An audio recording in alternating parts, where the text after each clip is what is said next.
आपण एकदा उत्स्फूर्त लढा द्या. भारत माता की वंदे. नरेंद्र मोदी तुम आगे बढ़ो. अरे देश का नेता कैसा हो. सियावर रामचंद्र की जय श्री राम. जय श्री राम. जय श्री राम. जय श्री राम.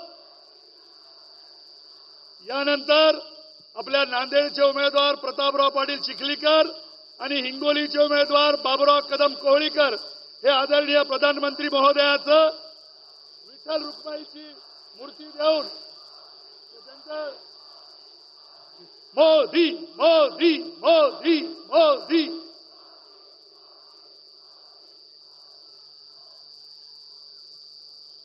तसेच नांदेडचे आमदार पण आहेत. यानंतर आदरणीय एकनाथभाई शिंदेंचं पण स्वागत होईल. आपलं ग्रामदैवत विठ्ठल रुक्मिणीची मूर्ती देऊन आदरणीय प्रधानमंत्री महोदयांचं स्वागत होत आहे. भारत माता की. नरेंद्र जी मोदी तुम आगे बढ़ो. सीएम साहेब हे स्वतः स्वागत करतायत आदरणीय नरेंद्र मोदी साहेबांचं. एकनाथरावजी शिंदे साहेब आपण एक नारा द्या. भारतीय जनता पार्टीचा. भारत माता की वंदे. जय श्री राम. जय श्री राम. जय श्री राम. जय श्री राम. आपण या सभेमध्ये सर्वप्रथम महाराष्ट्राचे मुख्यमंत्री आदरणीय एकनाथरावजी शिंदे साहेब यांना मी विनंती करतो की आपण या ठिकाणी आपलं मनोगत व्यक्त करायचं. आदरणीय शिंदे साहेब महाराष्ट्राचे मुख्यमंत्री. छत्रपति शिवाजी महाराज की जय. भवानी. वाहेगुरु जी का खालसा वाहेगुरु जी के फतेह. आणि नरेंद्र मोदी जी आगे बढ़ो. नरेंद्र मोदी जी आगे बढ़ो. सिखों के 10वें गुरु गुरु गोविंद सिंग यांना देखील नमन. जगभरामध्ये लोकप्रिय असलेले विश्व नेता आणि यशस्वी प्रधानमंत्री नरेंद्र मोदीजींचं मी महाराष्ट्राच्या जनतेच्या वतीने मनापासून स्वागत करतो. त्यांचं अभिनंदन करतो. आज भर उन्हामध्ये ही एक रेकॉर्ड ब्रेक सभा आपण मोदीजींची करतोय. चिखलीकर आणि बाबुराव कदम यांचा देखील विजय रेकॉर्ड ब्रेक पद्धतीने होईल असा विश्वास या ठिकाणी व्यक्त करतोय. खरं म्हणजे आपल्याला आदरणीय मोदीजींचं भाषण ऐकायचं. महायुति के उम्मीदवार के लिए वोट मतलब मोदी जी को वोट. देश के विकास के लिए और देश के प्रगति के लिए वोट. देश की जनता मोदी जी को प्रधानमंत्री बनाने के लिए उत्सुक है. अब की बार फिर एक बार उत्सुक आहात ना सगळेजण. मतदानाच्या दिवसाचं वाट बघताय ना. आणि आज आसमान में सूर्य चमक रहा है और मोदी जी का नेतृत्व भी ऐसे ही देश में चमक रहा है. ये हमें बहुत ही गर्व की बात है. मोदी जी ने सिर्फ राम मंदिर ही नहीं बल्कि इस देश में राम राज्य लाने का प्रयास किया है. इंडिया आघाड़ी देश की जनता से पूछ रही है. हमारे पास राहुल है, सोनिया जी है, उबाटा है, स्टालिन है, केजरीवाल है, तुम्हारे पास क्या है?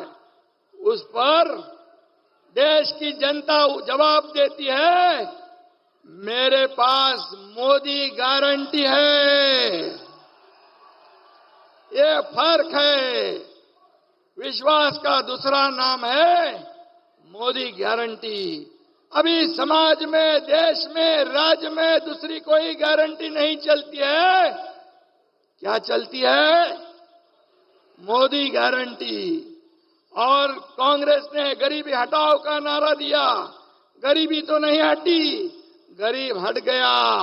और हमारे मोदी जी ने 25 करोड़ लोगों को गरीबी रेखा के ऊपर निकाला। 80 करोड़ लोगों को मुफ्त में 5 साल राशन देने की घोषणा की। रोटी, कपड़ा, मकान देने वाले हमारी प्रधानमंत्री है। और इसलिए मैं इतना ही कहूंगा कि देश को विकास की ओर ले जाने के लिए, देश के प्रगति के लिए मोदी जी प्रधानमंत्री बनना जरूरी है ना? और ये चुनाव सिर्फ 2 लोकसभा का चुनाव नहीं, ये सिर्फ प्रतापराव चिखलीकर का चुनाव नहीं, ये सिर्फ बाबूराव कदम का चुनाव नहीं, ये सिर्फ नांदेड़ और हिंगोली का चुनाव नहीं, ये देश के विकास का चुनाव है, देश के प्रगति का चुनाव है। मोदी जी ने देश की अर्थव्यवस्था को सिर्फ मजबूत नहीं, 11वें से 5वें पर लाया। अब निर्धार और संकल्प किया है 3रे पे लाने का। इस देश को महासत्ता बनाना है तो सिर्फ मोदी जी बना सकते, यह विश्वास पूरे देश में है। और निश्चित रूप से राम मंदिर हो, 370 हो, यह हटाया, इसे कहते हैं मोदी गारंटी, इसे कहते हैं मोदी गारंटी। और देखिए, कांग्रेस की हालत इतनी खराब है, आपस में लड़ाई कर रहे हैं, आपस में लड़ झगड़ रहे हैं। हमें उनको गिराने के लिए कोई ताकत लगाने की आवश्यकता नहीं। चुनाव प्रचार में भी, जाहिरनामा में भी मोदी जी के गारंटी का शब्द उन्होंने चुरा लिया है। ये भी देखो, उनके पास अपने कोई शब्द नहीं है। सत्ता में रहते हुए तिजोरी को लूटा, अब ऐसी चोरी चपाटी कर रहे। मराठी में कहावत है कि जित्याची खोड मेल्याशिवाय जात नहीं, ऐसी उनकी हालत है।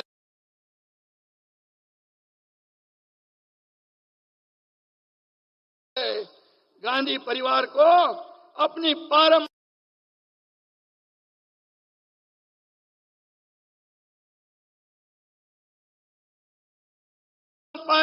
अमेठी सीट से भी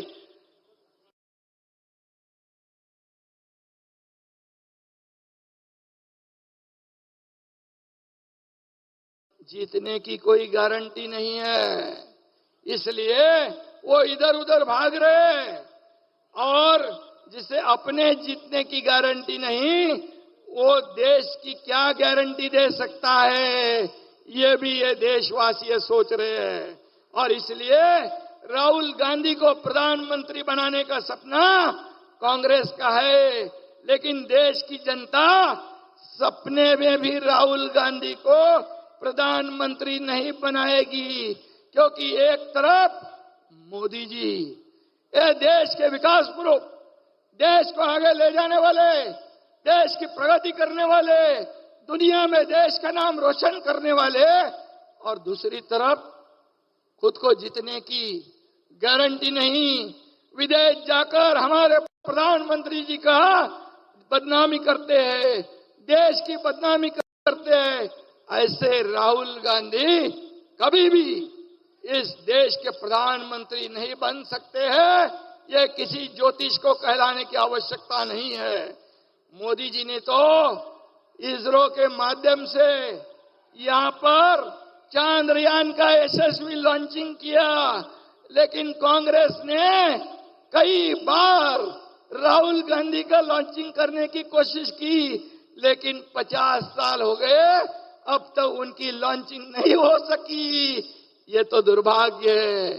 और ऐसे समय में जीतेंगे तो मोदी ही जीतेंगे, प्रधानमंत्री, और तीसरी बार हैट्रिक करेंगे मोदी जी। और इसलिए 2024 तो क्या, लोगों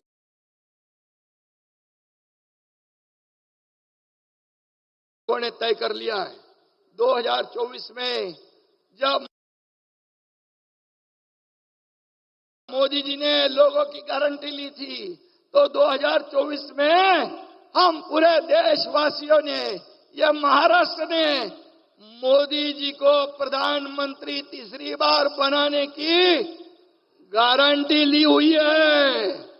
घेतली ना अपन गारंटी?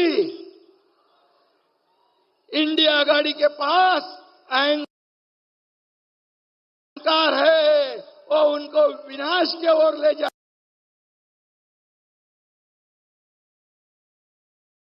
जाएगी। मोदी जी के पास आत्मविश्वास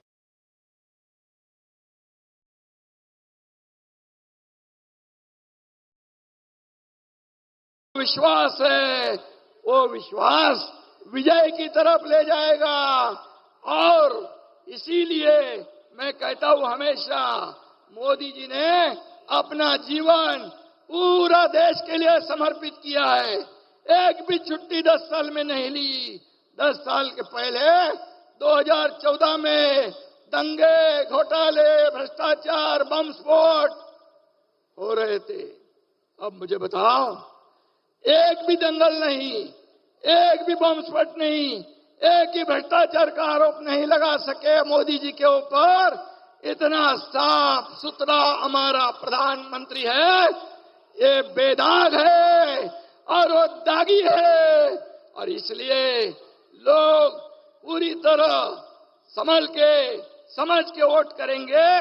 मोदी जी का जन्म राजनीति के लिए नहीं हुआ, राष्ट्र नीति के लिए हुआ है।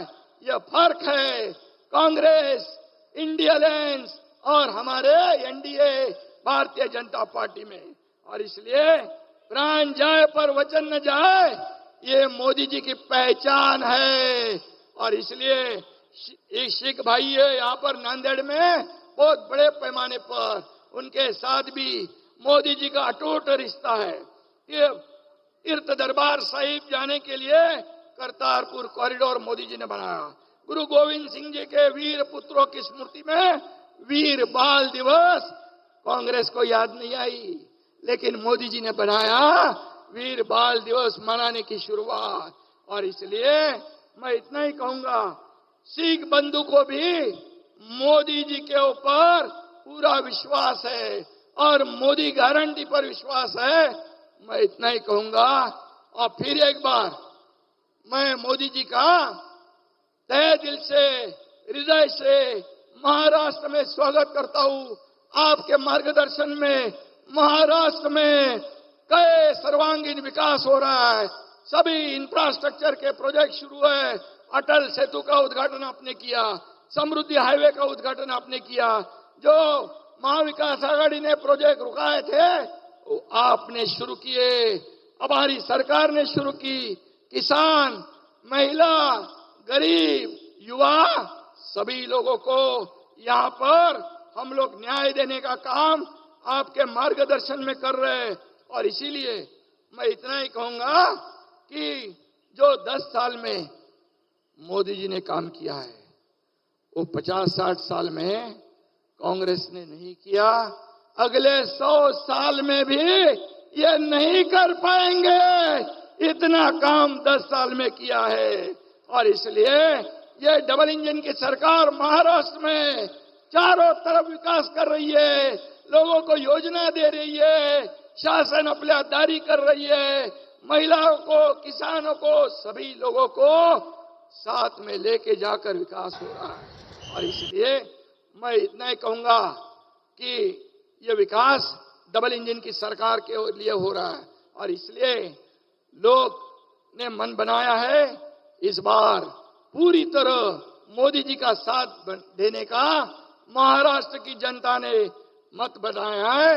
कल के पहले चरण में जो विदर्भ में 5 सीटों पे चुनाव हुए, वो 5 के 5 सीट महायुति जीतेगी। ये 100% गारंटी है। और इसलिए कुछ लोग मराठा आरक्षण के बारे में लोगों को भड़का रहे।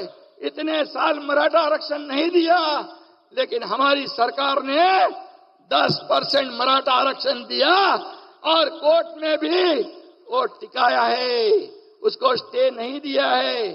और अभी मराठा समाज ये भर्ती में, नौकरी में उसका फायदा ले रहे हैं। ये जो कहते थे, जिन्होंने कभी दिया नहीं, शरद पवार हो या महाविकास आघाड़ी हो, दिया नहीं और देने के बाद हमने बोलते टिकेगा नहीं। लेकिन ये मुख्यमंत्री एकनाथ शिंदे का शब्द है, हमारी सरकार का शब्द है, 10% आरक्षण हम पूरा टिकाएंगे और लागू कर दिया है, उसका लाभ आपको मिलेगा, ये वादा हमारा है। कुणबी प्रमाण पत्र इतने साल में नहीं दे रहे थे, लेकिन अपनी सरकार ने कुणबी प्रमाण पत्र देने की शुरुआत हुई है। इसलिए मराठा बांधव भगिनी समाज को मेरी अपील है, जिन्होंने नहीं दिया उनके भड़कावे में, उनके झांसे में आप नहीं आइए। यह सरकार आपकी है, आपके सोचने, आपके फायदा सोचने वाली है।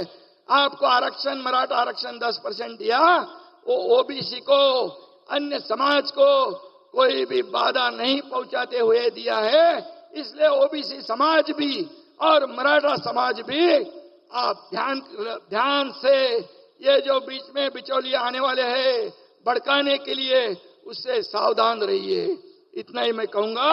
और फिर एक बार प्रताप चिखलीकर और बाबूराव कदम ये रिकॉर्ड वोट से जीतेंगे, इतना मैं कहूंगा। फिर एक बार,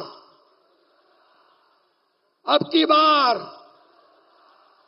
आणि त्याच्यामध्ये हे दोघं पण असू दे 400 मध्ये, 400 मध्ये हे दोघं पण आपले निवडून आले पाहिजे, असं काम करा, एवढी विनंती करतो। धन्यवाद। जय हिंद, जय महाराष्ट्र। यानंतर आपण ज्यांना ऐकायला आतुर आहोत, भारताचे विकास पुरुष, जगत नेता, आदरणीय प्रधान सेवक यांना आपण नमस्कार करणार आहोत। जय श्रीराम, जय श्रीराम, जय श्रीराम, जय श्रीराम। भारत माता की। आदरणीय नरेंद्र भाई मोदी।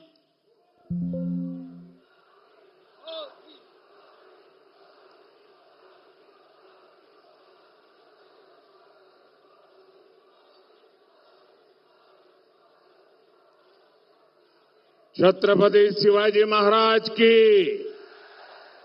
श्री संत सेवालाल महाराज की, हर हर महादेव। सर्वल्ला राम राम। नांदेड आणि हिंगोलीकरांना माझा नमस्कार।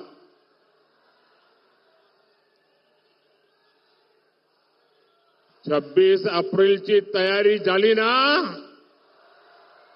खरेच मैं सबसे पहले मराठावाड़ की महान धरती से हुजूर साहब को, गुरु गोविंद सिंह जी को प्रणाम करता हूं।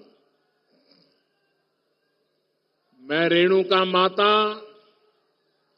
और दत्त भगवान के चरणों में प्रणाम करता हूं। मैं बाबा साहब आंबेडकर और नानाजी देशमुख, दोनों भारत रत्न जैसे राष्ट्रपुरुषों को नमन करता हूं। साथियों, कल देश में पहले चरण का मतदान संपन्न हुआ है।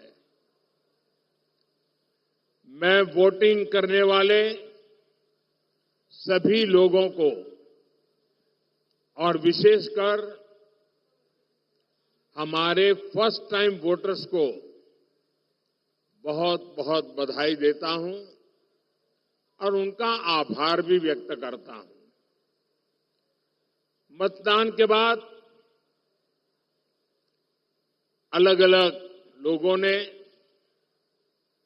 बूथ लेवल तक का जो एनालिसिस किया,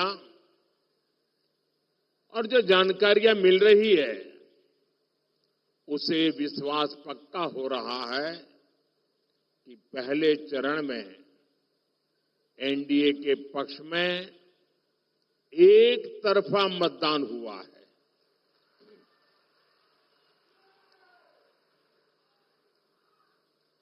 लेकिन मैं देशवासियों से आग्रह करूंगा, एनडीए की जीत आप पक्की कर रहे हैं, मैं सर झुकाकर आपका आभार व्यक्त करता हूं। लेकिन जो लोग मतदान नहीं करे रहे पहले चरण में, लोकतंत्र की ये सबसे बड़ी ताकत होता है। आप किसी को भी वोट दें, लेकिन वोट जरूर दें। हमें वोट में कभी भी उदासीनता नहीं करनी चाहिए।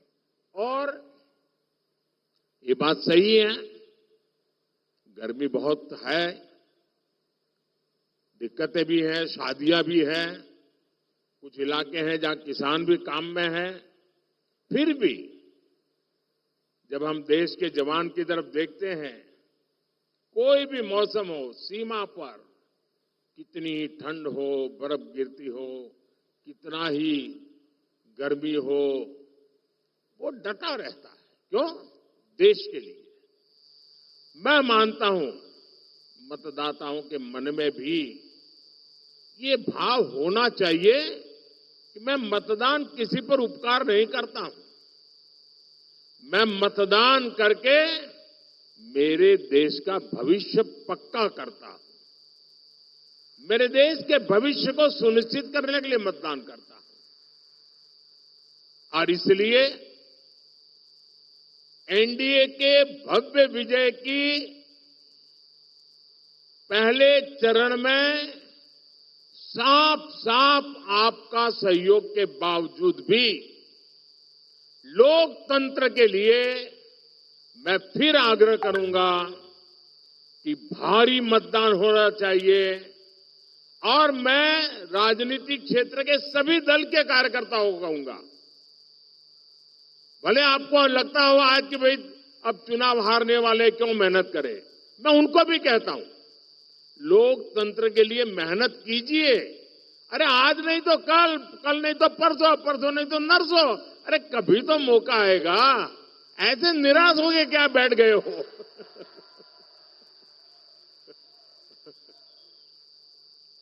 और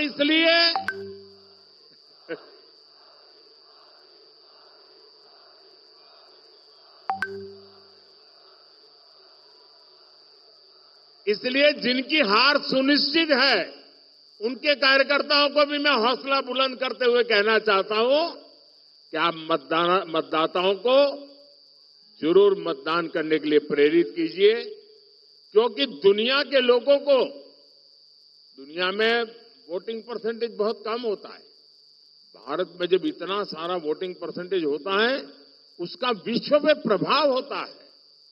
भारत की लोकतंत्र की ताकत का एक मजबूत उदाहरण बनता है। दुनिया को भी भारत को समझने के लिए अधिकतम वोटिंग बहुत जरूरी होता है।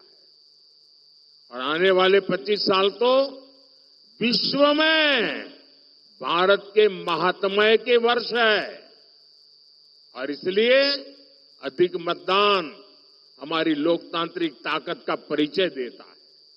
साथियों, वोटर भी देख रहे हैं कि कैसे इंडी अलायंस के लोग अपने स्वार्थ में, अपने भ्रष्टाचार को बचाने के लिए एक साथ आए हैं।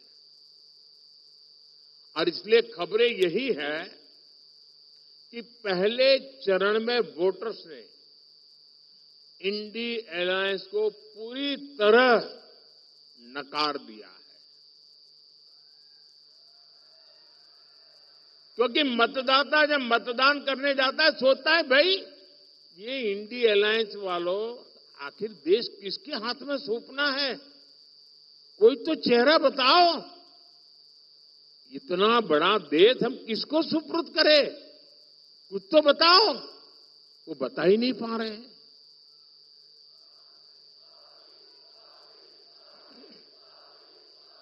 ये लोग दावे जो करें, लेकिन सच्चाई यही है कि चुनाव की घोषणा से पहले से ही कांग्रेस के नेता अपनी हार मान चुके हैं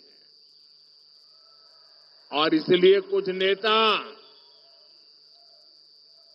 जो लगातार लोकसभा में जीत करके आते थे, इस बार आपने देखा है वो लोकसभा का चुनाव छोड़ करके राज्यसभा के रास्ते से अंदर जाके बैठ गए हैं। चुनाव लड़ने की हिम्मत नहीं रही है जी। जहां ये इंडी अलायंस के लोग अंदर अंदर एक दूसरे के खिलाफ चुनाव लड़ रहे हैं, अब वो किस प्रकार की बातें करते हैं जी। कोई कल्पना कर सकता है, चलो भाई एक आध दो में गड़बड़ हो जाए वो तो समझ सकते हैं। 25% सीटें ऐसी है इस देश के लोकसभा की जिसमें ये जो अपने आप का गठबंधन का क्लेम करते हैं वो आपस में चुनाव लड़ रहे हैं, आपस में एक दूसरे को जेल में डालने की बातें कर रहे हैं, आपस में एक दूसरे पर आरोप लगा रहे हैं। क्या ऐसे लोगों पे भरोसा कर सकते हैं? क्या ऐसे लोगों पे भरोसा कर सकते हैं? जो अंदर अंदर भरोसा नहीं कर सकते हैं उस पर आप भरोसा कर सकते हैं क्या? देश भरोसा कर सकता है? जो आज साथ होने के बाद भी 25% सीटों पर लड़ते हैं, तो अगर उनको थोड़ी सीटें पार्लियामेंट में मिल गई तो अंदर भी वो तूफान करेंगे, मिल गई तो अंदर भी वो तूफान करेंगे। और इसलिए इस चुनाव में इनको सबक सिखाना बहुत जरूरी है भाई। और देखिए कांग्रेस के जो शाहजादे हैं उन्हें भी वायनाड में संकट दिख रहा है। शाहजादे और उनकी टोली 26 अप्रैल को वायनाड में वोटिंग का इंतजार कर रही है। जैसे ही 26 को वायनाड में वोट वो तूफान करेंगे। और इसलिए इस चुनाव में इनको सबक सिखाना बहुत जरूरी है भाई।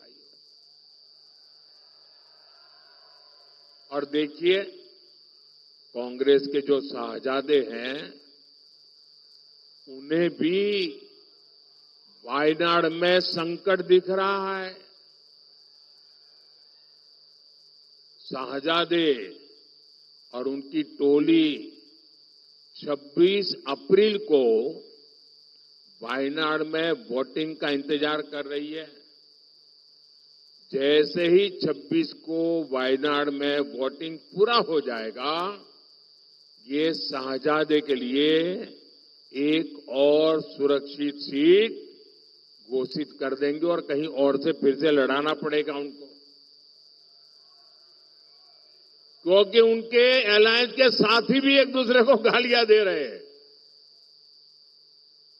कल आपने उनके एक साथी केरल के मुख्यमंत्री ने जो शाहजादे को सुनाई है, मैं भी कभी ऐसी भाषा नहीं बोलता हूं, ऐसी भाषा बोली है उन्होंने साथी को। ये हाल है उनका। अब जैसे इन्होंने अमेठी से भागना पड़ा, अमेठी छोड़ा, अब मान के चलिए वो वायनाड भी छोड़ेंगे।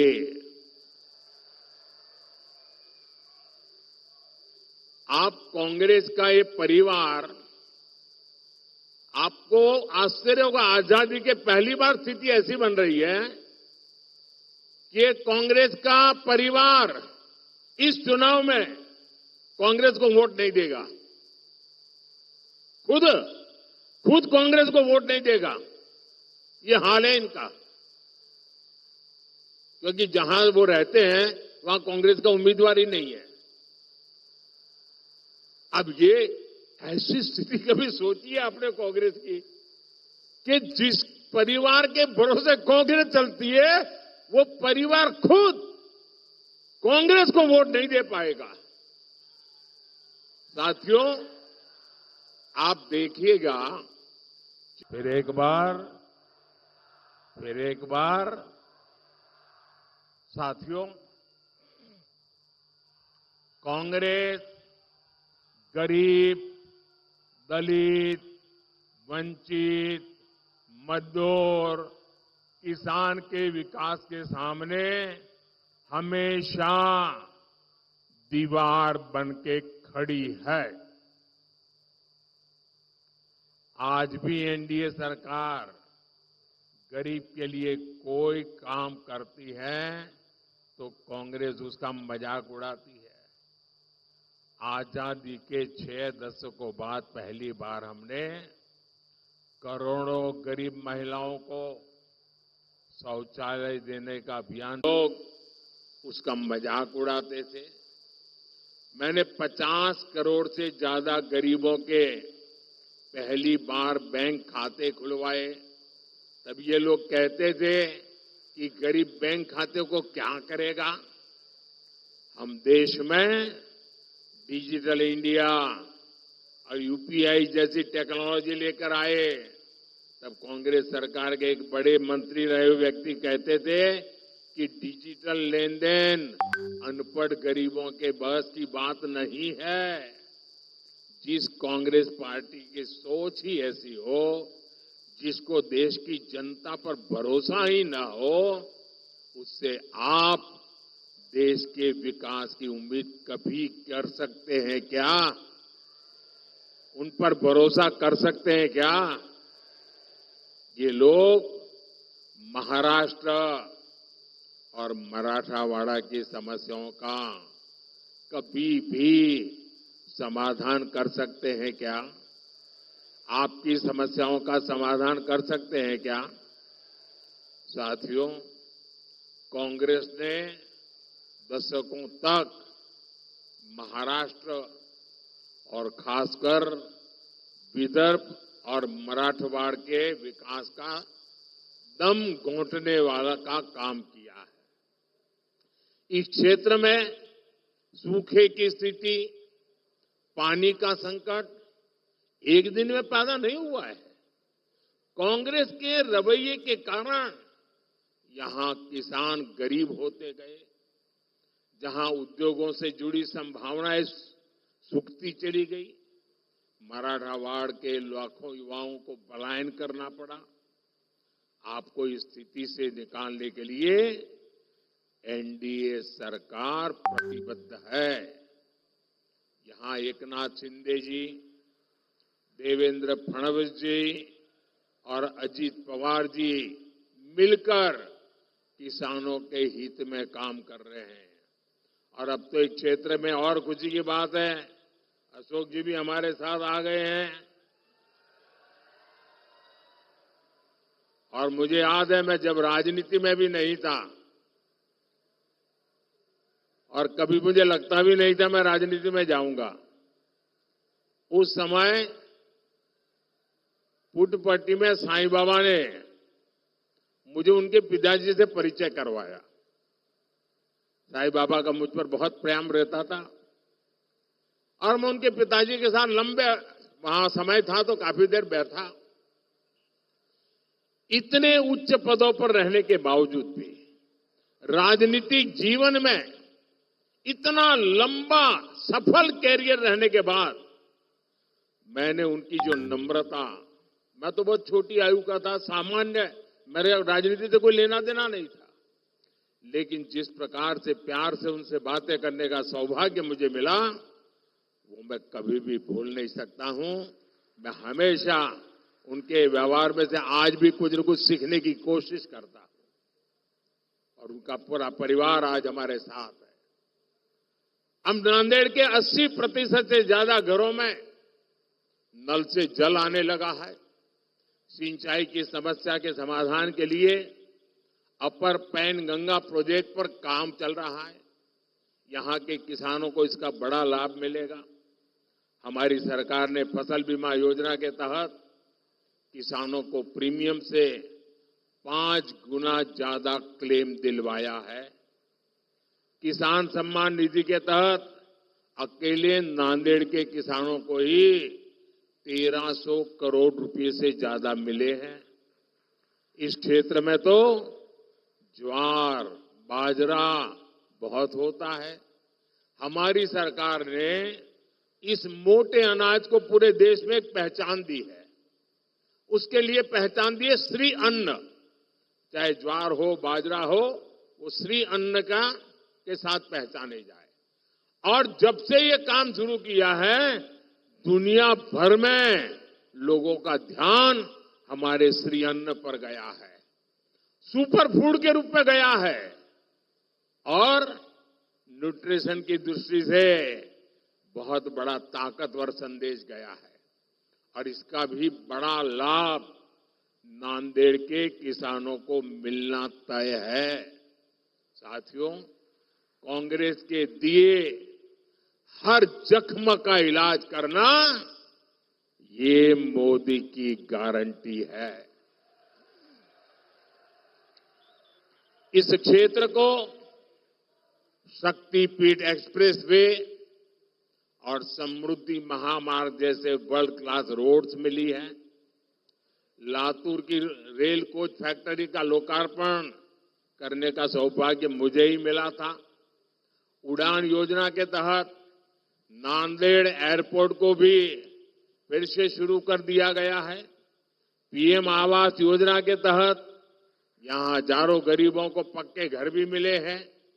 आयुष्मान योजना के जरिए 3 लाख से ज्यादा लोगों को मुफ्त इलाज की सुविधा मिली है। लेकिन इन 10 वर्षों में जो काम हुआ है वो तो अभी ट्रेलर है।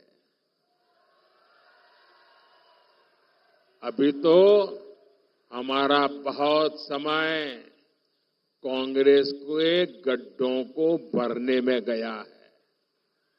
अगले 5 वर्षों में हमें मराठावाड़ और महाराष्ट्र को बहुत आगे लेकर जाना है। साथियों, नांदेड़ की ये धरती सिख गुरुओं के चरणों से पवित्र हुई है। खालसा पंथ की गुरु परंपरा और गुरु गोविंद सिंह जी की सीख हमेशा हमारी सरकार के लिए प्रेरणा रही है। बीते 10 वर्षों में हमने सर्वदा भला के रास्ते को मानकर लोक कल्याण के लिए काम किया है। हमारी सरकार को गुरु नानक देव जी का 550वां प्रकाशोत्सव मनाने का, गुरु तेग बहादुर जी का 400वां प्रकाश पर्व मनाने का, गुरु गोविंद सिंह जी का 350वां प्रकाश पर्व मनाने का सौभाग्य मिला। करतारपुर कॉरिडोर का काम पूरा होने के बाद लाखों श्रद्धालुओं को वहां के दर्शन में मदद मिल रही है। लंगर को टैक्स फ्री करने का निर्णय हो या हर मंदिर साहब के लिए एफसीआरए की अनुमति हो, हुजूर साहब और हेमकुंड साहिब के दरबार तक बेहतर इंफ्रास्ट्रक्चर का इंतजाम करना हो, एनडीए सरकार ने सिख परंपरा से जुड़े हर तीर्थ के विकास के लिए पूरी शक्ति और पूरी भक्ति से काम किया है। यह हमारी ही सरकार है जो अफगानिस्तान से वहां जब संकट आया, निर्दोष लोगों की हत्याएं होने लगी, हमारे धर्म स्थानों पर हमले होने लगे, तब अफगानिस्तान से गुरु ग्रंथ साहब के पवित्र स्वरूप को पूरी सुरक्षा और मान मर्यादा के साथ हम अफगानिस्तान से भारत ले आए। ये हमारी ही सरकार है जो बंटवारे के पीड़ितों के लिए सीएए लेकर आई। सीएए ना होता तो हमारे सिख भाई बहनों का क्या हुआ होता? जो अफगानिस्तान से आए हैं उनका क्या गुनाह है? लेकिन कांग्रेस इसका भी विरोध कर रही है। ऐसा लगता है 84 का बदला कांग्रेस सीखों से अब तक ले रही है। साथियों, हमारी सरकार जो कहती है वो करके दिखाती है। मोदी की गारंटी यानी गारंटी पूरे होने की गारंटी। मोदी ने गारंटी दी थी कश्मीर को आर्टिकल 370 से मुक्ति मिलेगी। आर्टिकल 370 आज इतिहास बन चुका है। मोदी ने गारंटी दी थी 3 तलाक खत्म होगा। आज मुस्लिम बहनों को 3 तलाक से मुक्ति मिल चुकी है। मोदी ने गारंटी दी थी देश की अर्थव्यवस्था को गड्ढे से निकालेंगे। आज भारत दुनिया की 5वीं सबसे बड़ी अर्थव्यवस्था है। अब मोदी की गारंटी है भारत दुनिया की 3री सबसे बड़ी अर्थव्यवस्था बनेगा। और आप सब देख रहे हैं आज अयोध्या में रामलला का भव्य मंदिर बनकर तैयार है। लेकिन ये इंडिया गाड़ी वाले क्या कर रहे हैं?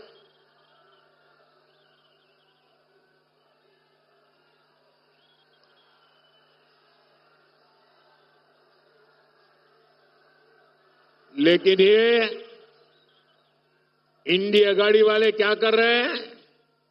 ये लोग सनातन को गाली दे रहे हैं। ये लोग राम मंदिर प्राण प्रतिष्ठा का बहिष्कार करने को सही ठहरा रहे हैं। ये लोग राम मंदिर में पूजा अर्चना को पाखंड बताकर हमारी आस्था का अपमान कर रहे हैं। क्या ये माफ करने योग्य है क्या? ऐसे लोगों को माफ किया जा सकता है क्या? साथियों, मराठवाड़ केवल एक इलाका नहीं, ये हमारे भारत का सुरक्षा कवच है। मुगल आए, अंग्रेज आए, लेकिन मराठा शौर्य ने ये सिद्ध किया कि भारत हमेशा रहने वाला है। आज एक बार फिर विकसित महाराष्ट्र और विकसित मराठा भारत के लिए, विकसित मराठावाड़ के लिए हमें सबसे आगे खड़ा होना दिखता है। आने वाली 26 अप्रैल को आपको मराठावाड़ा के विकास के लिए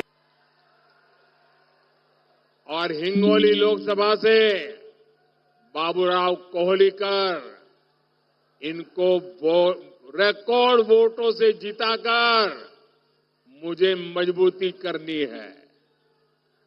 ये दोनों उम्मीदवार आपके सांसद बनकर संसद में मोदी को ताकत देंगे। और इसके लिए आपको कुछ काम करना है, करेंगे। आपको कुछ काम करना है, करेंगे। एक, आपके बूथ में मतदान के पुराने सारे रिकॉर्ड टूटने चाहिए। ज्यादा से ज्यादा मतदान करना है, करेंगे। बूथ में ज्यादा से ज्यादा मतदान पक्का करेंगे। दूसरा, हमें पोलिंग बूथ जीतना है। पोलिंग बूथ जीतेंगे, पोलिंग बूथ जीतेंगे, हर पोलिंग बूथ जीतेंगे। सभी मतदाताओं से मेरा आग्रह है, हर पोलिंग बूथ जीतना है। अच्छा, मेरा एक और काम करना है, करेंगे? करेंगे। देखिए, महाराष्ट्र के घर घर जाना और हर परिवार में जाकर के मोदी का प्रणाम पहुंचाना। मेरे प्रणाम पहुंचाएंगे, हर घर में पहुंचाएंगे। बोलिए भारत माता की, भारत माता की, भारत माता की। बहुत बहुत धन्यवाद।